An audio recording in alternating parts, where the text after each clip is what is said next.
At meron na naman po akong bagong kasama na chef galing from Papua New Guinea. Akalain mo nga naman na parehas pala kami ng pinanggalingan na bansa.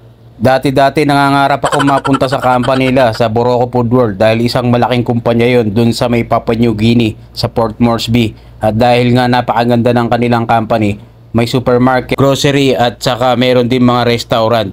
Kaya naman itong si Kabayan ay sanay sa banatan dahil nga ang labanan namin doon sa may PNG o Papua New Guinea ay maramihan. Kaya naman pagdating niya sa akin ay ala ng patumpik-tumpik pa, luto-luto na agad.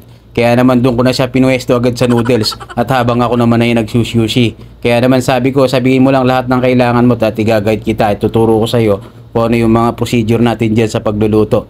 Napakadali na lang sa iyo yan, basic na lang sa iyo yan kumpara sa mga niluluto nyo sa may Boracay Food World.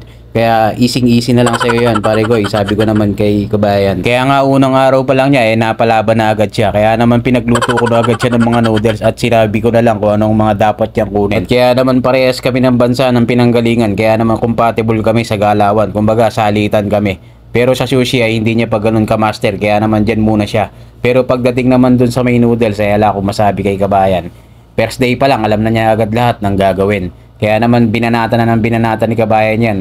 Hanggang sa makuha niya lahat ng mga sakuragi technique, galawang pangmalakasan mga pre. At pagkatapos nga niyang magawa lahat ng mga noodles at naibigay na dun sa aming manager ang mga order ay sabi ko naman kay Kabayan, punta ka naman dito sa may pwesto ko sa pagsusushi para naman mai-guide kita at matuluan sa pag-roll at maigayak ang mga ibang ingredients. Kaya naman pinaggayak ko na si Kabayan ng mga gagamitin ko sa paggawa ko ng sushi. At hindi ko muna siya pinag-roll dahil nga hindi niya pa kabisado kung ano ang mga ilalagay na ingredients. Kaya naman siya muna ang aking preparing sa mga sauces at sa mga gagamitin. Back up ko muna siya kung tagahiwa ng mga avocado at ang mga ibang sauces at mga toppings na nilalagay sa aming sushi, para naman ma-familiarize niya at makabisado kung ano ang mga pangalan ng aming maki. At kahit first day pa nga lang ni Kabayan ay kuhang-kuha niya na ang mga galawan.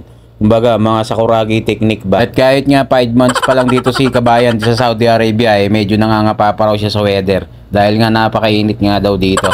Kumpara doon sa pinanggalingan namin. Mainit din naman doon, kaya lang pirmis na mainit. O init na lang, wala nang lamig. Doon kasi sa napanggalingan namin ay unlimited ang mga alak doon dito lang alak dito sa diki lang.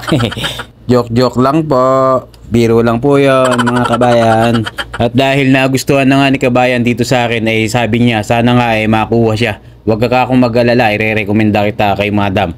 Basta sundin mo lang sasabihin ko. Pag sinabi kong upo, upo. Pagka sinabi kong tayo, tayo. Joke lang po. Wala po akong ibig sabihin na masama doon. Sabi ko, relax ka lang Kabayan. I-recommend kita kay madam. At sureball yun na ipupush talaga kita sa aming mayari. Yun lang, salamat.